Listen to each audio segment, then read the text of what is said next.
ప్రజలకు ఇచ్చిన హామీలను గాలికి వదిలేసి చంద్రబాబు చేస్తున్న అన్యాయం, అక్రమాలపై, కూటమి ప్రభుత్వ ప్రజా వ్యతిరేక విధానాలపై మాజీ డిప్యూటీ స్పీకర్ కొలగట్ల వీరభద్రస్వామి నిర్వహణలో ర్యాలీ కార్యక్రమం జరిగింది. ఈ సందర్భంగా కొలగట్ల వీరభద్రస్వామి మీడియాతో మాట్లాడుతూ, ఎన్నికల ముందు ఇచ్చిన హామీలు 1 సంవత్సర కాలం పూర్తయినప్పటికీ ఇచ్చిన హామీలు మర్చిపోయే విధంగా అప్పుడప్పుడు ప్రకటనలు తప్ప ఆచరణలు చేయలేదని అన్నారు.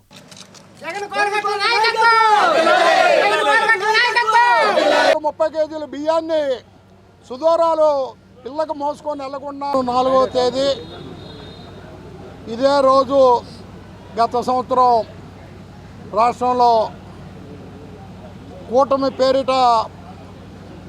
Telugu Desam party, BJP party, Janasena పార్టీలు కలిసి అధికారంలోకి రావడం జరిగింది.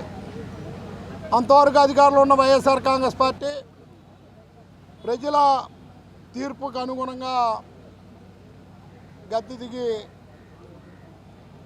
కూటమి పాలనకి అవకాశం కల్పించిన నేపథ్యంలో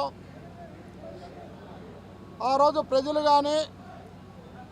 ఇతర రాజకీయ పార్టీలు కానీ ఒక ఊహ, ఎన్నికల ముందు ఇచ్చిన హామీలు ప్రజలకు అందజేస్తే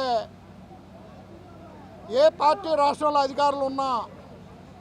ఈ ఆంధ్ర రాష్ట్ర ప్రజలు సుఖంగా సంతోషంగా ఉంటారని భావించిన రోజు నుంచి 1 సంవత్సరం కాలం పూర్తయినప్పటికీ